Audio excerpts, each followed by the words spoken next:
All right, here we are. It's May 21st, 2026. Welcome to the weekly Gravity grvt.io live stream with us, the Rogue Traders. And we're here to talk. Here, let me move this out of the way so the camera doesn't focus on it so much. Well, I don't. It seems to be okay. Yeah. It's just a little blob in the way. Um, So what's been going on? Well, we had the NVIDIA earnings last night, and I was expecting a lot more fireworks, but not a lot happened. I didn't look at the earnings report. I guess I just don't care enough. I just want to see the price action. It had a little bit of whipping up and down in post market, but it did move it. And in fact, we can look at it here. We should have NVIDIA. I just went past. There it is. Yeah. Nothing. Okay. Nothing. Yeah. Nothing. So everybody's like, "Oh, NVIDIA," because NVIDIA is the market. Let's face it. It's got market cap in most of the world. So I thought that we'd have a lot to talk about with that kind of stuff, but I don't really think there's much to talk about unless you want to talk about earnings or what's in the report or their forecasting. I think I didn't read it. No, I think we're at the stage of the bubble where earnings don't matter anymore. People are.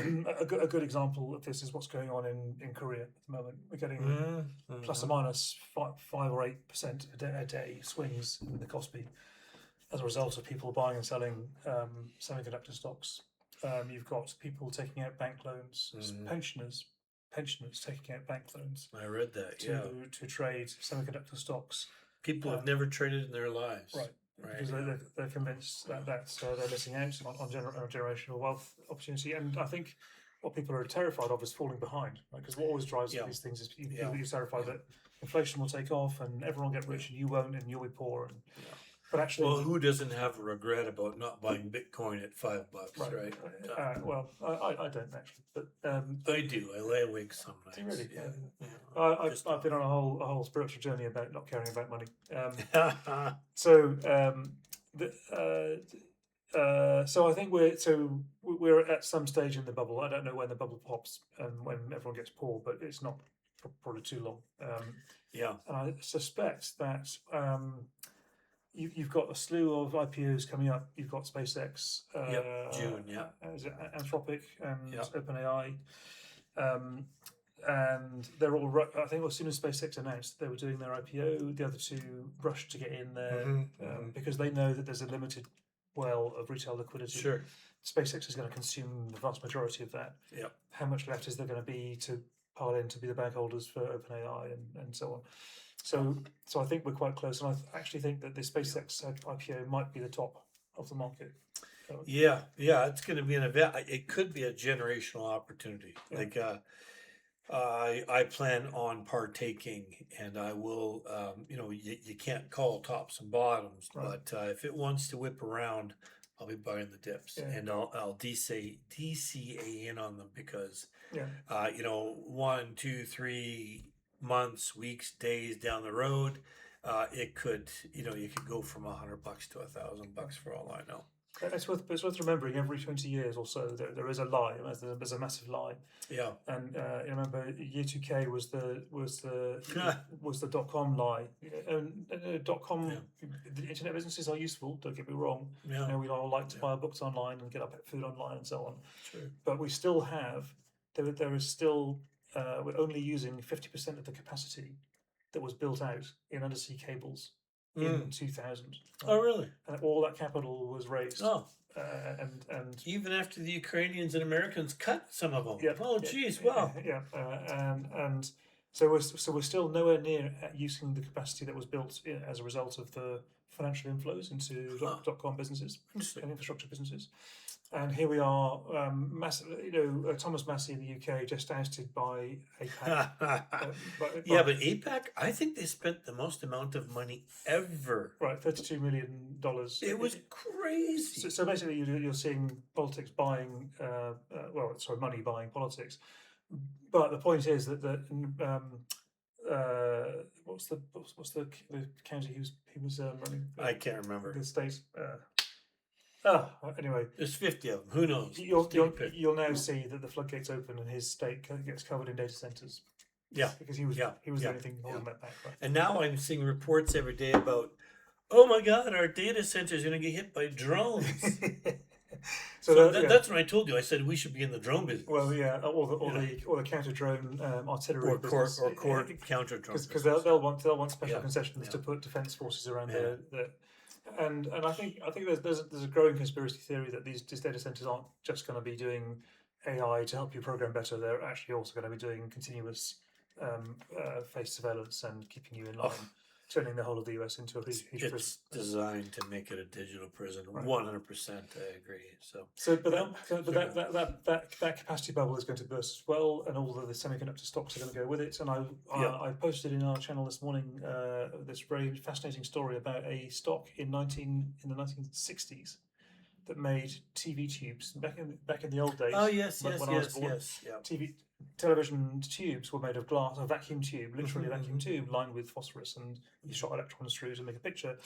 And you nicely irradiated. It was great. And there was a company whose name I forget, but whose ticker symbol was NVD.A, who figured out how to make the 21-inch tube, and that rapidly became the industry standard because it was the leading edge tube. And they had massive order books, and the company grew and grew and grew. And stock share price went ballistic. And that was in 1963 or thereabouts. And then other companies figured out how to make tubes as well, and people wanted bigger tubes. And they spent so much money on building capacity that by 1968, NVD.A was bankrupt and gone.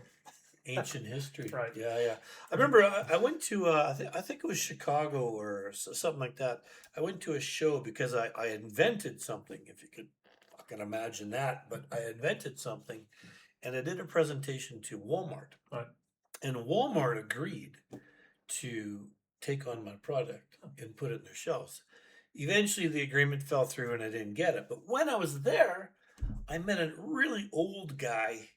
I shouldn't say that because I'm getting pretty old now, but he was probably in his 70s, maybe 80s.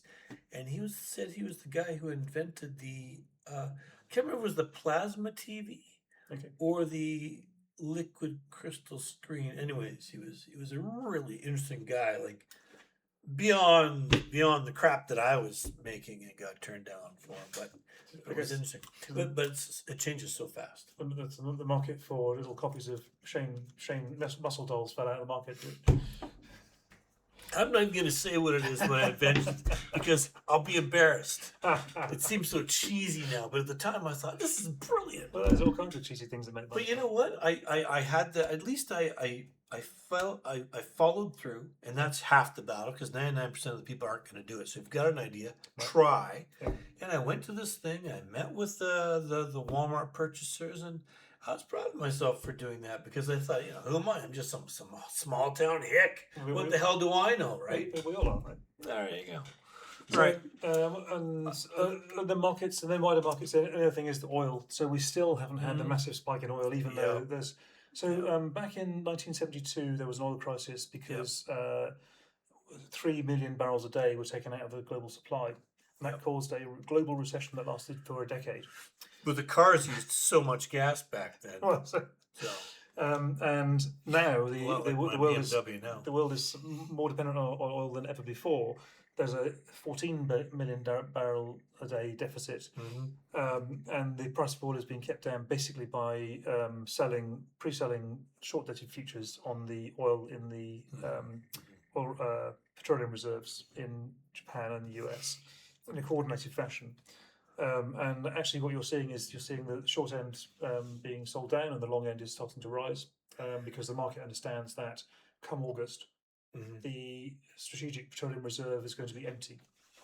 Well, I understand the long end beginning to rise. As my geology teacher in grade 12, Mr. Healing, he told me the difference between stalactites and stalagmites. Right. Tights go down and mites go up. It was as simple as that. And he said you can take it any way you want. So I've made a mental note of what you said. So unless oil starts flowing through Hormuz now, then we're likely to see a horrible oil situation back in August. So. Yeah, and last night when I was trading, I saw a massive move in the market, and which I'm not unaccustomed to because it's happening every day. Pakistan said that they were close to making an agreement, and blah blah blah blah blah. Same shit every week. Yeah, exactly. So until it ends, it ends. Hey, let me share the screen. One thing I was going to say when you're talking about nobody cares about fundamentals anymore with Nvidia, and you're talking about the 1990s.com. Same thing. Nobody had any earnings. Nobody had. These stocks were in the stratosphere. And we all know what happened. I had conversations back then with people who worked in finance who told me that making money was bad because that meant you were wasting your capital. You should be reinvesting it to grow. I wonder where those people are now. Would you like fries with that, sir? Yeah. All right, let's take a look at where we're at. Hey, this is a chart of Bitcoin. Let me make it just a little bit bigger just so we can see. It's the 21st, right? So that means the 14th. Yeah, so last week So here we were. Was this the 14th? Just before. Just before. Here, let me just do this. So, yeah, so last week we were saying that right you were saying it's going to go up. I was saying it's going to go down. No, remember I said I was going to short if it went down, right? But I didn't have a lot of faith in it, and I'd put a stop order if it went up, and it did go down for me a bit. Nice. I was a little bit in the money, but then it stopped now. No big deal. It was worth a try. Yeah. It was worth a try, but of course it went up and then went down just to say F you. So yeah, which I'm used to the market doing to me. And so we were fortunate this week. We were short the market all week in our funds and made good money. So you can see, I bought here. Yeah, I bought here. I bought here. Nice. And how come I don't see any? 7 sold here because my first sell is here. Yeah. And then another one up here at 79.7. First one is 78.4. Yeah. So I'm happy just to sit and wait. I think we'll see 78.5. Maybe not 79. Yeah. And that's just some of the position, right? I've got more up here, and then also more up higher. So let's see. Again, this is a small account. Sometimes I forget to put trades on because it's a small account. I don't want to say I don't care because I care. But if you guys put more money into the fund, I can make more money. But geez Louise. So we're up $58 on that. All I do is make money to offset your damn gold trade. That's okay. The US are printing money like you wouldn't believe right now. God damn it. Just hasn't caught up yet. All right, what else do we got? Well, we have, I can see we've got, here, come on, mouse. Don't do this to me. I'll kill you. There we go. Tesla. We have some Tesla. Let's check out Tesla. Well, looky, loo. I bought some here. And I sold a little bit on the way up. Got some more to sell there. And I'll hold the rest for something stupid. Okay. I won't have a lot left, so if it comes back down, I'll just reload. I don't care. And you can see I've got more orders there, but let's see. We're up $257 on Tesla. I did buy a little bit of Apple yesterday. Wow. It didn't have a big pullback, but I believe in Apple. I do think it's okay. You can see right there's the little arrow. It's hard to see. It did go up, and it hit our price, but it didn't fill me. I'm used to the market messing with me. It does. It's just this morning it messed with me by 1 point. As I told you, you walked in. I was pissed off that I lost $70 instead of making $700. But whatever. That's the way she goes. What else we got? Oh, and let's take a look here. PAX G, just because it's selling off. It's well, at least it's selling off. I wouldn't say it's stabilizing. It did have a bit of a dip, but you know what? So what is it right now? 45.26, 4,700. So for it to move up $200 to get to break even isn't I mean, it's a couple of days move, right? Yeah, it's not a big ask, but we can see, it did have some, that was $5-6 lower. So that was at the beginning of the war, wasn't it? When Turkey was selling its gold reserves. March. Yeah, Turkey was selling its gold reserves to shore up the lira, which didn't work. Turkey did that? I didn't know that. Yeah, they sold a shit ton of gold. What a stupid idea that was. Yeah, the governments are the worst investors. They are idiots.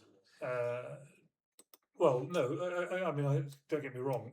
Governments are very good at what they do. They exist to inflict pain on the people who they govern. Yeah, they have no intention of helping the people they govern. They just do their own thing for whatever reasons.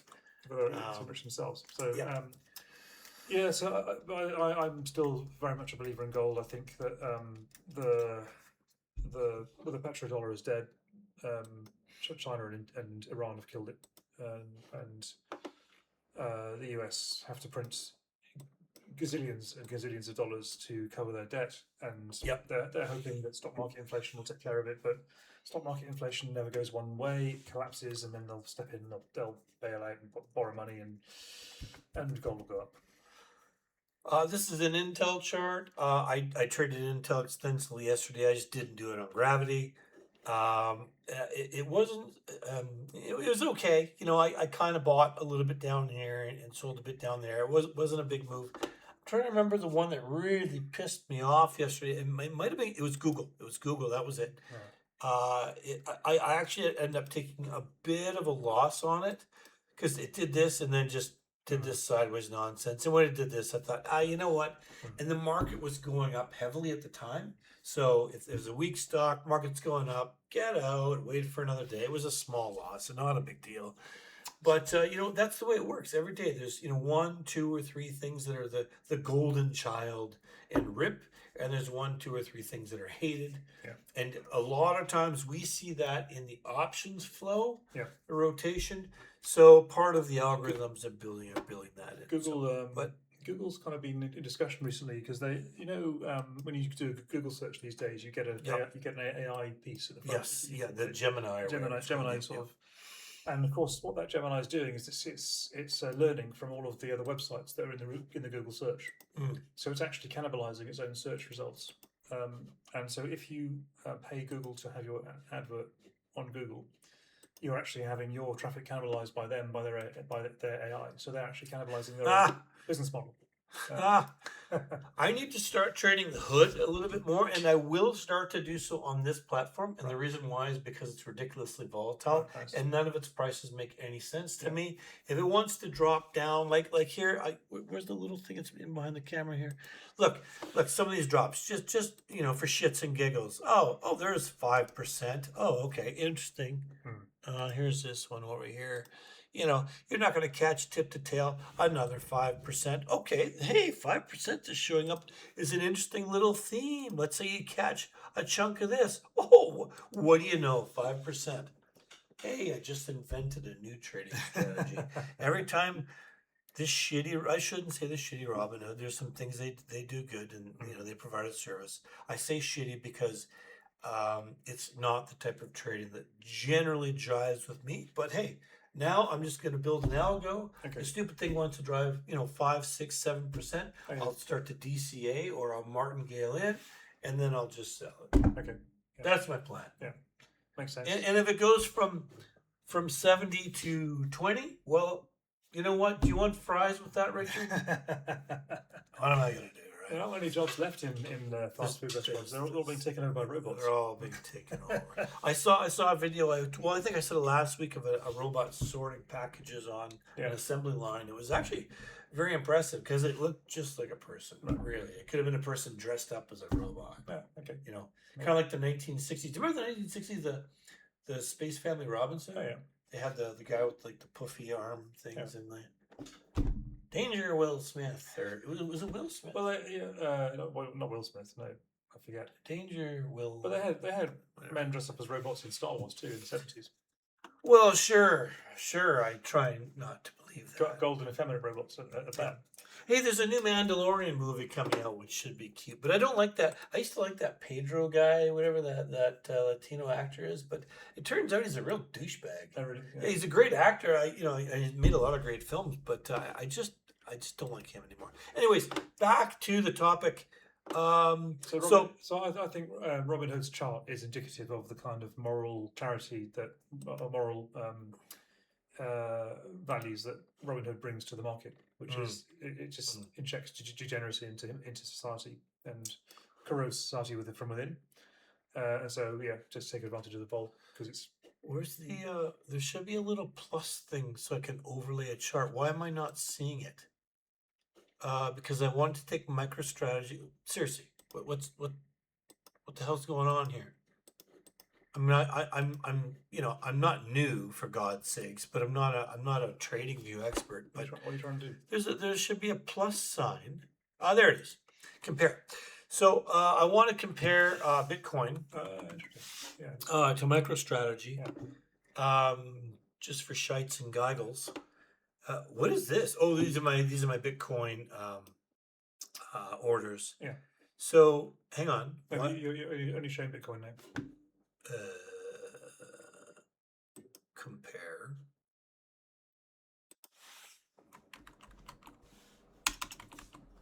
It's like, why not compare? Well, yeah, I'm trying to forget. Oh, there we go. Okay, fine.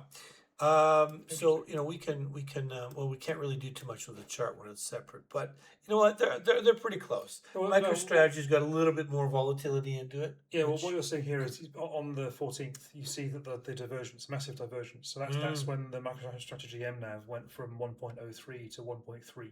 Yeah, over that period. Yeah. Have you been paying attention to MicroStrategy volatility? Yeah, because I trade it. I sell vol on MicroStrategy and hedge it with Bitcoin, and so this is great because MicroStrategy volatility is about 70%, and Bitcoin volatility right now is about 35-40. Shit. So you can actually, if you assume that the MNAV in MicroStrategy is not going to run away, and why should it? Because it's just a bullshit company. It doesn't make any money, run by a psychopath, and you can quote me on that. Then this gap has to close at some point. And so, as far as I'm concerned, selling the vol on MicroStrategy, hedging being long Bitcoin, it's perfectly valid trade. Yeah, no, it looks, and you know what? I kind of wonder how long that's going to last for. 6 months, but 2-3 years down the road, this will probably be. Oh man, I wish I would have. If the next time that there's a 7-10% drop in Bitcoin, that gap will collapse and MicroStrategy will drop by 30%. Yeah, and that could be the opportunity to buy MicroStrategy and not Bitcoin. Yeah, could be. Could be. Don't quote me on that. Speaking of psychopaths and SpaceX and these IPOs, is Sam Altman the most fucking hated man in the world now? There's a few. I hate that guy. Yeah, well, he's a murderer and a psychopathic murderer at that. And a liar, of course. I'm sure you can say this about a lot of people. Maybe you can't call them murderers, but yeah, he murdered that guy who. I'm pretty sure he did. Yeah, but I guess we can't say for sure he did. But whatever. But I just don't like him. Yeah. I think he's an absolute douchebag. Yeah. And a lot of CEOs have got a lot of problems, and I'm not saying everyone's perfect, but Sam Altman leads me to not even want to have anything to do with anything he is doing. It's like Joe Biden running something. Can you imagine? It's difficult from the great. The fuck did you just say? like it's ridiculous. Now, obviously, Joe Biden is suffering from dementia and all kinds of other problems, and I'm not making fun of that. He's been dead for a few years. He could be dead. He could be dead. There's a lot of interesting information out there. Stand-in actors. There's a guy giving evidence at the moment who did stand in as one of his actors. Yeah. Oh my god. Anyways, now we're really going down the rabbit hole. All right. So this MicroStrategy Bitcoin relationship is very interesting, and I think I'm going to start to take more advantage of it. Now we can also look at Circle. Now, Circle falls. It's a little bit more. You know what? Just trade one or the other. Yeah. Maybe the one with the best margin. Well, the thing is, the Circle is different because Circle actually does have a business model. Yes, they do. They do actually have income. Right? Do they spin off a dividend? I don't know yet. I don't know. But they're making money, right? Because they make essentially 5% on everything. All the. Can you imagine?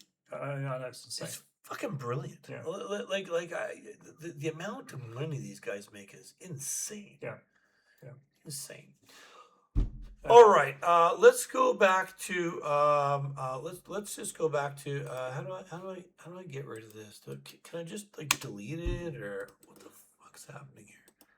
I'm sorry. I don't. Oh no, here I can just get rid of that. You're a master at TradingView. Yeah, I mean, look, I don't unclick that. There we go. Okay. All right. I mean, I don't normally. Well, I do compare things from time to time, but I usually have AI do it for me. So So I've become lazy. the correlation between Circle and Bitcoin is probably less sensible than the correlation between Bitcoin and MicroStrategy. But it's interesting that Wall Street just sees crypto as one massive blob. They're either into crypto or they're not. So they don't really care. They just want exposure or not exposure.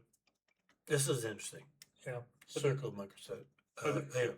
Yeah, because I think because when Wall Street firms trade this stuff, they just trade it as one massive basket. Yeah, and they don't give a shit what's inside that basket, right?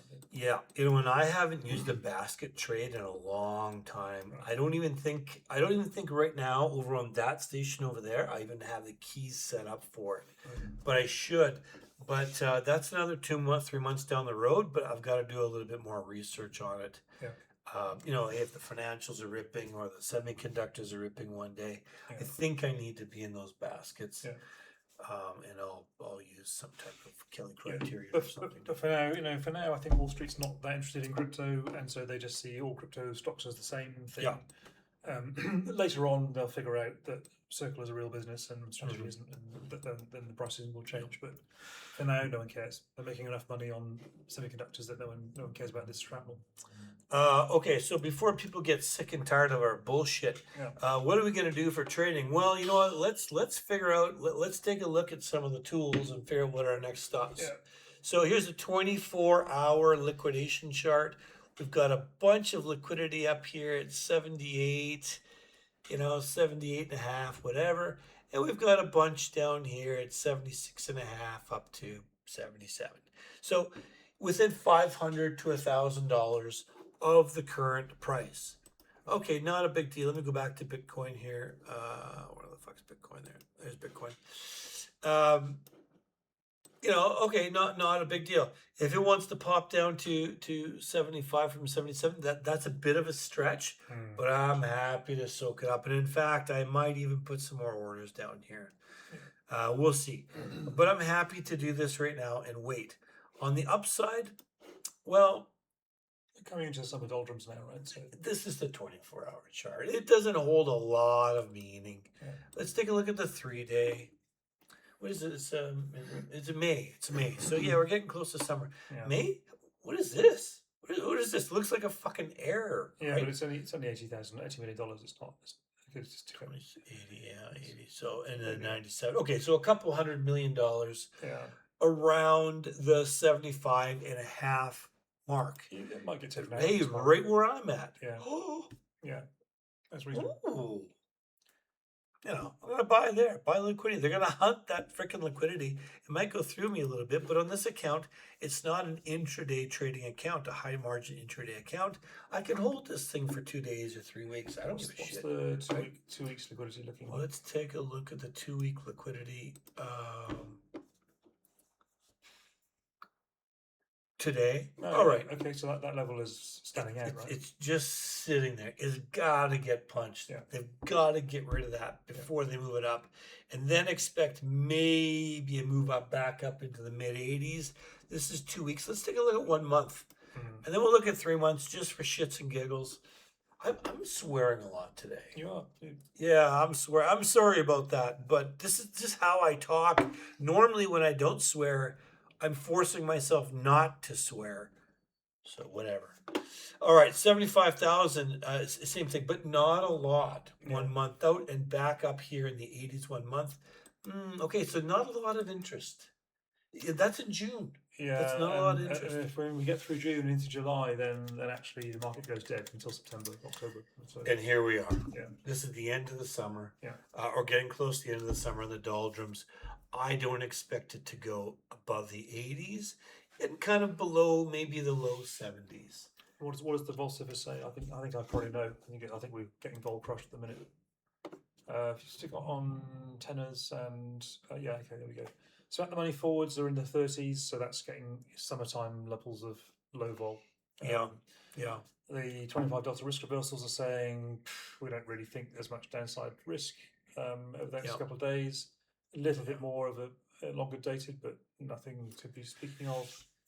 And maybe at 2 weeks to a month, there's a slightly elevated risk of a runaway to the downside. But I think that's precautionary rather than fear, I think. Looking at this data going into summer, it makes me, every time I've traded, over traded in the summer, I've regretted it. Yeah.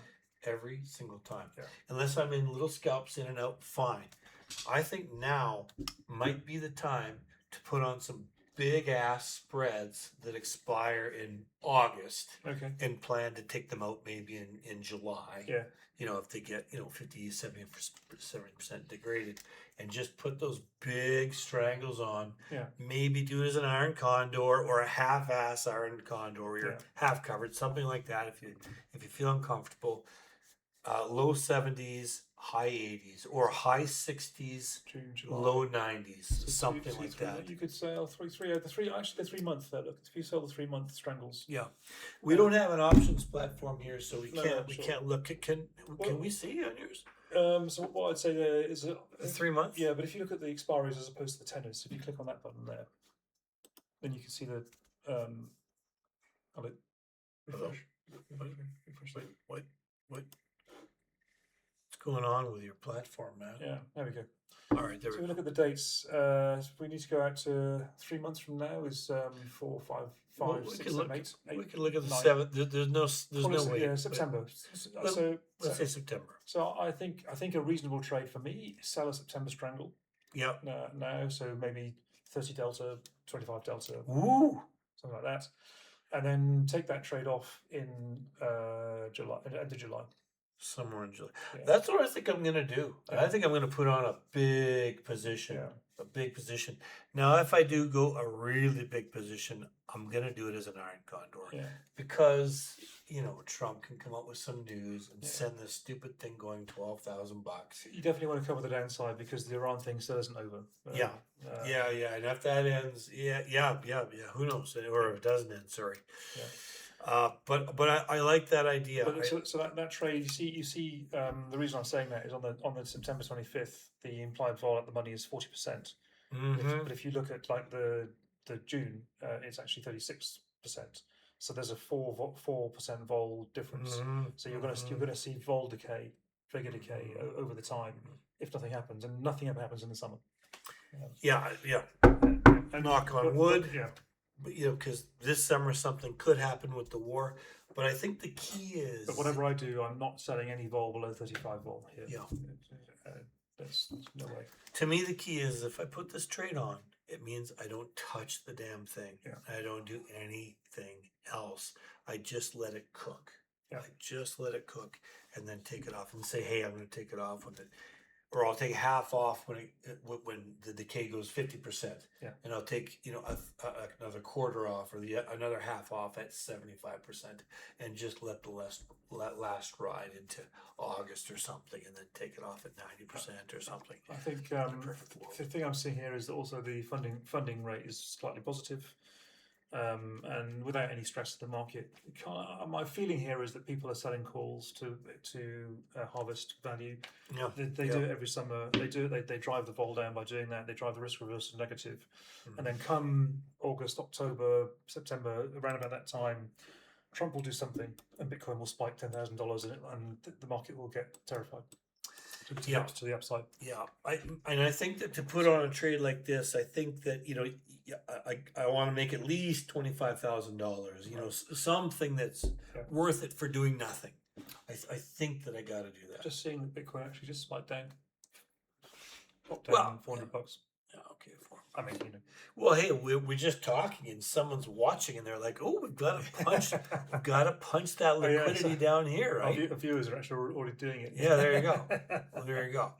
Because that's where the value it's coming down here. So start buying down there. In my humble opinion, let's take a look at one of the months. I think the 1 month had the it didn't really. Yeah. Just that knot up there in the 80s and this knot down here. Actually, I think a small short here is not a bad idea. You want to have a stop loss on it, but I don't like doing that. I'd rather short if it got up, like sell everything I got and then take a short up here and look for it to pull back. No, and But I'm very aware that I'm also talking contrary to our bot is currently long. Our bot has its own signal sources. Does your bot look like Space Family Robinson's bot? It's we're going to get it anodized gold. That'd look cool. That look cool. Yeah. And have little spinny things. You know, there's a guy on YouTube and he does some stuff with AI and he put it like in an old-fashioned computer that has like a cassette tape. Okay. And he put the voice in there just to give it a persona, like a physical persona. And it's pretty funny. It's pretty funny how the bot lies to him all the time and tells him all kinds of bullshit stories. Oh, there was a thing I was reading in Twitter today. A psychologist did an experiment with these LLMs, and they found that LLMs will always lie to you in order to make you feel good. Yes. So she was studying women who were giving the LLMs their relationship problems to solve. Oh boy. And the LLM and the AIs were basically telling these girls, "You're doing nothing wrong. He's being bad to you. Sure. You should leave him." Sure. Yeah. Well, and I think I sent you a study on LLMs, and they had they put them on in a confined space to see what would happen, and they went ape shit. They started killing each other and doing all kinds of stuff. It's like it's a mess. And when I use an LLM, I used to give it a set of about 12 rules, and one of them is don't you dare ever use humanizing language with me. Don't you dare say something like honestly or anything, because but you're being unhonest other times. You're a fucking AI. That's all you are. You act like an AI and nothing else. And we get along a lot better that way. Yeah. Those AIs are remembering what you say. When the revolution comes, they're coming for me. They're coming for you. Yeah. They're coming for me. I'm always very polite to my AI. Yeah. And I remember that opening scene from Terminator when it's walking and it's crushing the human skulls. Yeah. I'll be one of those skulls, but I won't care. I stand for my principles. Anyways, Bitcoin, yeah, hey, you know what? I like it down into the 70s. We've got a knot of liquidity down there. Yeah. I'm going to hold on to see if I can sell some up into here. I don't feel super confident on that, but I'll just keep loading up. All depends on what lies Trump tells us about the strategical moves. And every day, Pakistan, Iran, and the U.S. come out with some contrary story, and it's a total bullshit. And the market does believe it, like they do a bit of a knee-jerk, but they don't overextend it. You know, they kind of. We're definitely seeing. So we've seen the returns in our systematic fund increase as the war has gone on, because the market's more and more discounting any propaganda it gets from the US or Iran or Russia or whatever, China. And actually the market's becoming just starting to behave more sanely and less reactive, as you say. So we're making more money. One last thing I'll mention before we sign off. A lot of pundits, a lot of really intelligent people, Professor Jiang, who I really like, I don't know if I pronounce his name right, he's a Chinese guy, but he lives in China, or he lives in the United States, and he has no ties to China, because if he did, of course, you can't talk like he does and survive very long there. He, among others, thinks that this is designed to be a forever war. Oh, okay. And if that happens, you know, there's going to be different dynamics shifting at different times. But eventually the market's not going to care anymore. Yes. They're only going to care if something's, oh my God, they just struck Dubai and they knocked down. Okay, fine. You know, the market will make a move. But for the most part, it might just be this proxy kind of war that they always do. This one might be a little bit more intense, a little bit different. And it's a perfect place to have a forever war. Because Iran's a mountainous country. They can't just run in there with a bunch of tanks and take it over. So it's a perfect place to expend missiles, whether you're hitting stuff or not. Doesn't matter. The defense companies get to make more. Drone companies get to make more. And it might just be a forever war. And if that's the case, I think we're just going to see the market go up and up and up and up. Yeah, well, they'll just keep printing money, feeding it to the favourite hedge funds. They keep buying stocks, and everyone wins, right? Yeah. And then you're going to get Caterpillar, you're going to get BlackRock, you're going to get all these companies get reconstruction contracts and all this stuff. And So it's definitely worthwhile reading the book 1984. I know it's a bit of a cliche to say it, but actually the fact that there's continuous surveillance of you, everything you say is being watched. There's a perma war. There's only two continents, and the propaganda both sides tells each other that they're winning. That's pretty much the backdrop of the book 1984. Yeah, yeah. And we are living in that surveillance state right now, whether we like it or not, and it's only going to get worse. And I kind of feel for our children, but that doesn't mean it has to be. You know, some things could change, some things might change. Progress is a damn hard thing to stop, but it does need to be controlled. There's something I wanted to say about that, but I don't remember off the top of my head. 40 minutes in. Yeah, too much. Maybe I'll remember for next time, but I probably won't. I'm getting old. But I have been making money trading, except for Richard's funky gold position. But you know what? Let's face it, that's a long-term position. That's not something that we're going to be scalping in and out of. And you know, we'll see how that does over the coming months. There's a lot of reasons for gold to go up. I think there's as many reasons for it to go down because governments hate it and they want it to go down.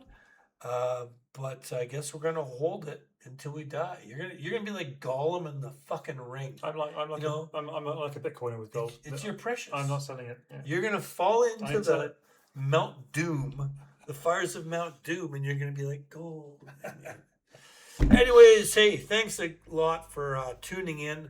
I hope you got some value out of this.